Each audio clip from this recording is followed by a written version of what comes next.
Well, thanks for joining me in the shack.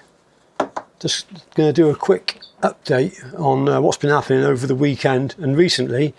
We've had the Worldwide Award stations on. I was active during the Worldwide Award, and also just recently we had the FOC Marathon. The marathon is only a weekend event. So I thought I would show you some of my logs. I'll just record the screen. Right, I think we've got screen recorder working now. So FOC Marathon first of all.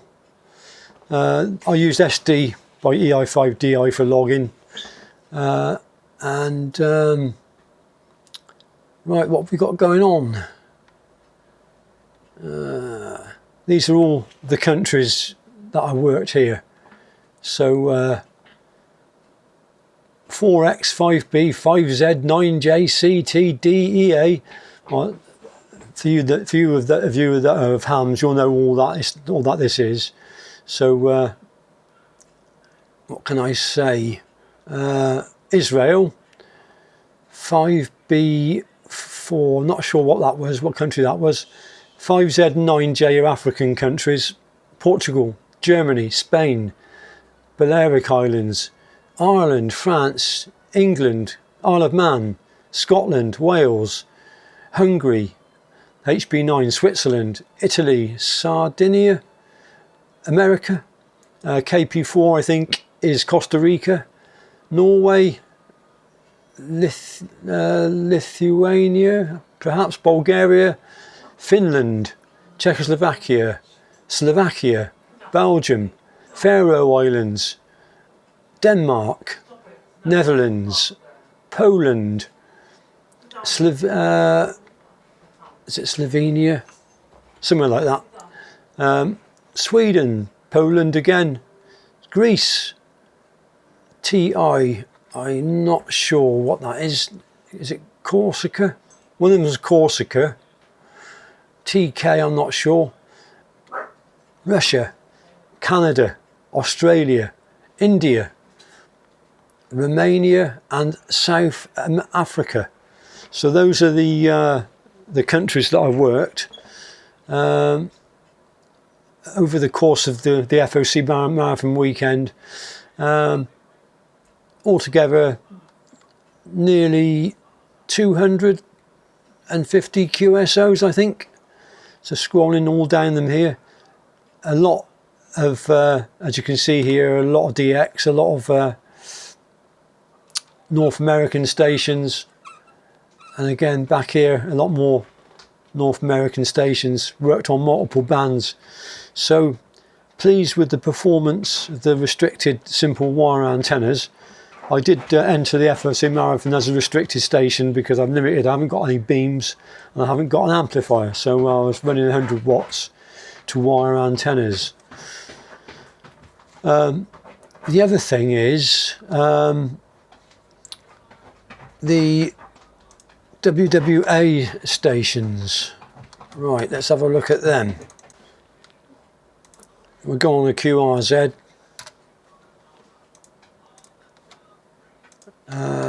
One of the stations I'll put in a WWA station, and so you get. There were a whole rake of these stations across the HF bands recently throughout the month of January, and you can get one of them up and put your call sign into the little window there, and you can do your search, and then it shows you the stations you worked, all on CW. I only do CW, nothing else, and the bands you've worked them on. And then interestingly up here you've got you can input your mode, so with CW, and then I can look at the worldwide rank, and I came 1616th in the world, but I can then click on the England rank and I was 55th. I came 55th in England amongst the amateurs operating on in England. I didn't know at the time. I thought you worked one station and then that was it. You had to then find another one. You could only work each station once on each band. But I didn't realise you could work the same station again once every 24 hours. So it wasn't until the last 3 or 4 days that this little event was running that I realised I could work them again. So had I done that from the get-go, I could have scored a hell of a lot more points, and I'm sure I could have come a lot higher up the ranking ladder. Anyway, it is what it is, and that's where I am. But anyway, I'm pleased with the outcome, pleased with what I've managed to achieve with my simple wire antennas. Someone did leave a comment saying they'd like to see more about the Delta loop. So I'll take you out in the garden in a minute and just tell you a bit more about how I feed a Delta loop and a bit more about it and what I think would have improved it. And also some people have mentioned about the vertical that I built, where I had to keep taking it apart and I had to keep adjusting the radiator with crop clips to make it resonate on each different on the individual bands. I've altered that, so I've taken on board some of what some of you have said, and I'll show you that as well. So let's go out into the garden. Well, we're out in the garden now, and this is the feed point for the Delta loop. This is RG213, which is low loss coax. And I've only got a short length of it, about 2 or 3 meters long, and it comes to this type of coaxial choke, if you like, about 10 turns round on a plastic former, and then out the other side, and it connects to a length of 450 ohm ladder line. Now this ladder line, it stretches all the way round,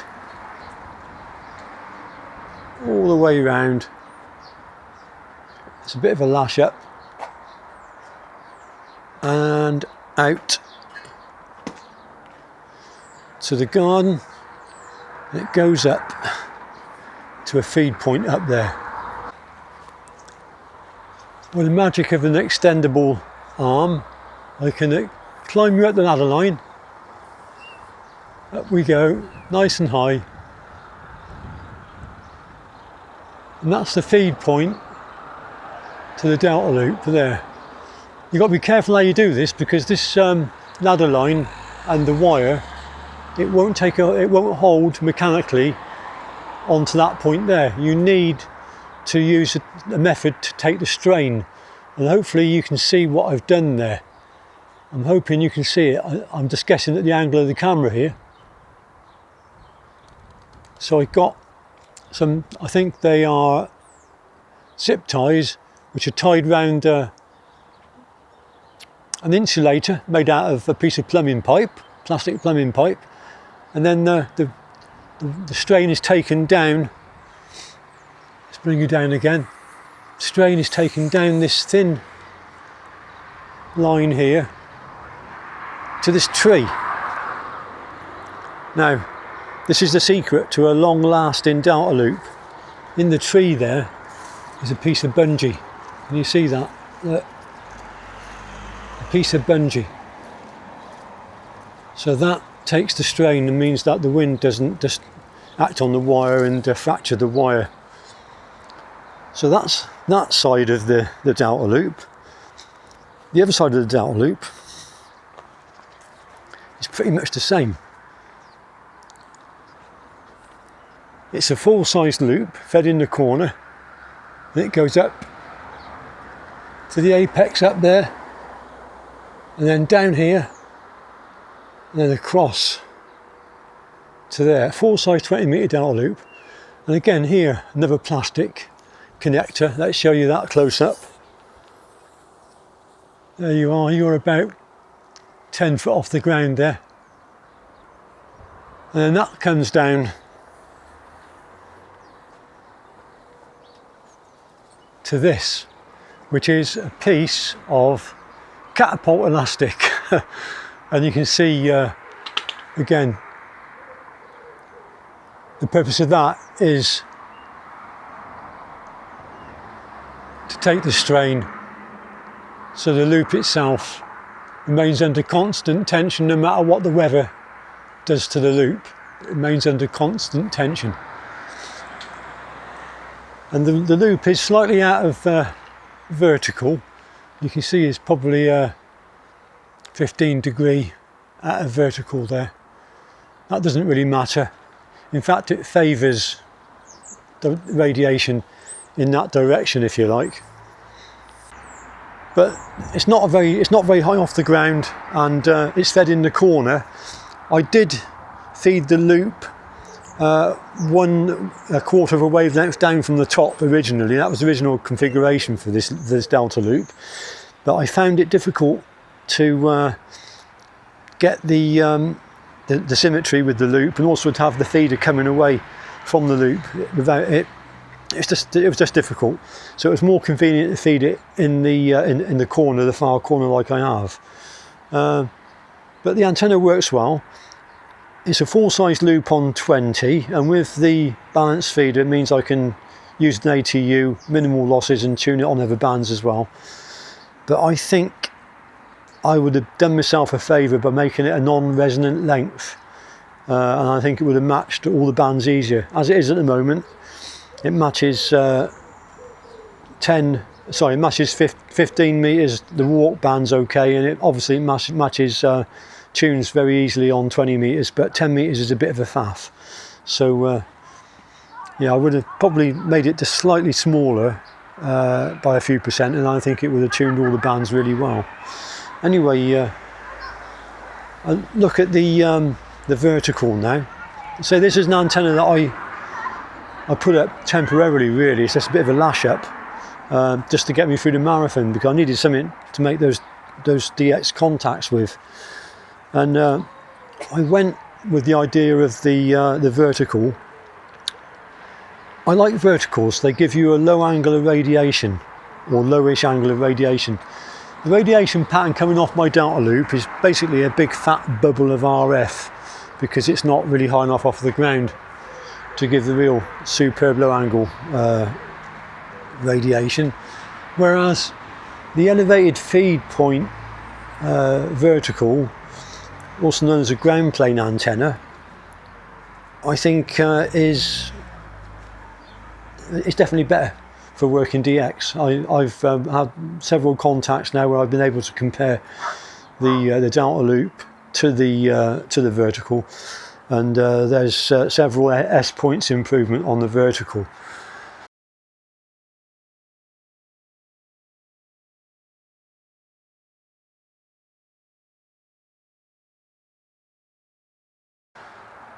So there is the vertical look. So what you're seeing here, this is a push-up mast, and then on top, can you see it up there? What I've done now, instead of having the one radiator with crop clips on it, there are 3 radiating elements cut for 10 metres and 15 metres. So 10 metres on the left in the black wire, 15 metres on the right with the red wire, and then the bare wire, which you can't see very well, snakes up the middle of the pole right to the very top, and that's resonant on 20 metres. And I've got 4 tuned radials. I've kept this configuration because if I wanted a tuned radial for every band, you can imagine the amount of wires I'd have. So I've still got to drop the antenna to change bands, but I haven't got to take the top centre section out anymore, because it's like a nest of dipoles, if you like. The mast here, people have asked me about this mast. This is a beautiful piece of military engineering. It's a Clark push-up mast, and literally takes me seconds to drop the antenna down. So I'll show you how easy it is to drop the antenna down. It's so easy. That comes down,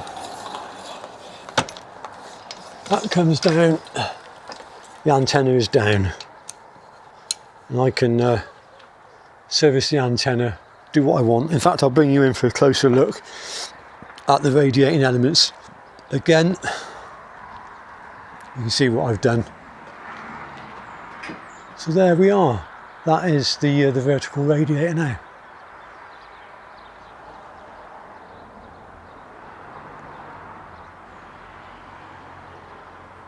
So here we go. On the right hand side is the 15 metre element, 10 metres on the left, and then running up the middle is the bare piece of earth wire.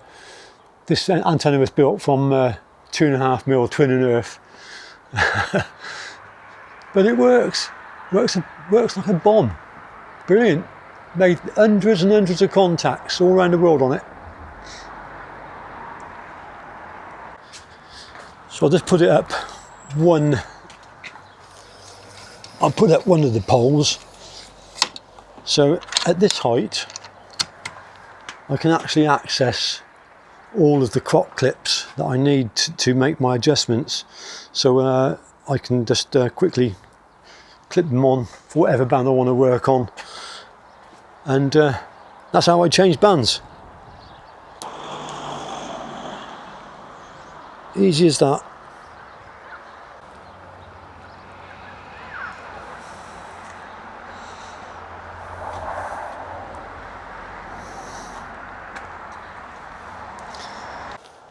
And the antenna's back up.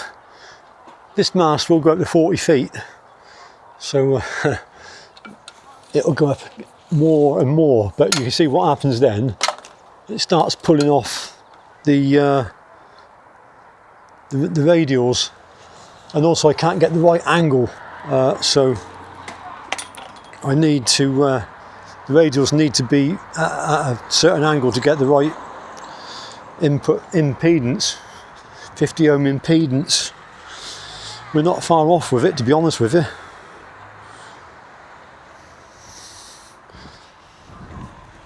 Anyway, the proof of the pudding is in the eating. It's a multifaceted hobby, amateur radio. I'm happy with my Morse code, and I don't see me ever doing anything else. But obviously people like different things, and we're all different, and I appreciate that.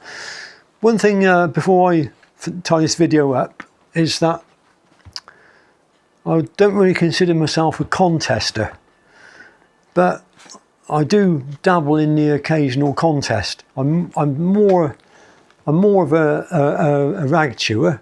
I like a good conversational CWQSO, but if you want to see and use real where real skill comes in, as far as I'm concerned, is if you can copy a very fast Morse call sign in Morse code, because they're completely random. You get things like TK/G3TXF/QRP or 5Z4BJ and whatever, you know, they're completely random. If you can copy those call signs and put them into your login computer, into your PC, then I think that really makes you a pretty good operator, if you can copy those random call signs like that. When you're in QSO in a rag chew, you can pretty much guess what the word is going to be. A lot of the time, when someone, for example, the word the, THE, in conversational Morse, you've only got to get half the word, or even if you've missed part of the word, your brain still works out what that word was.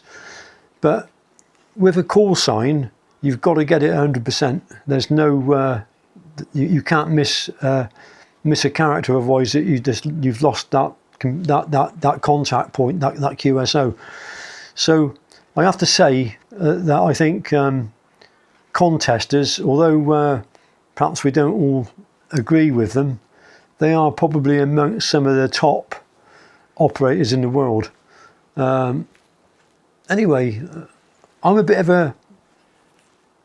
I do dabble in the odd contest, and I think it's a way to improve your operating ability, and it's a way to improve your Morse code.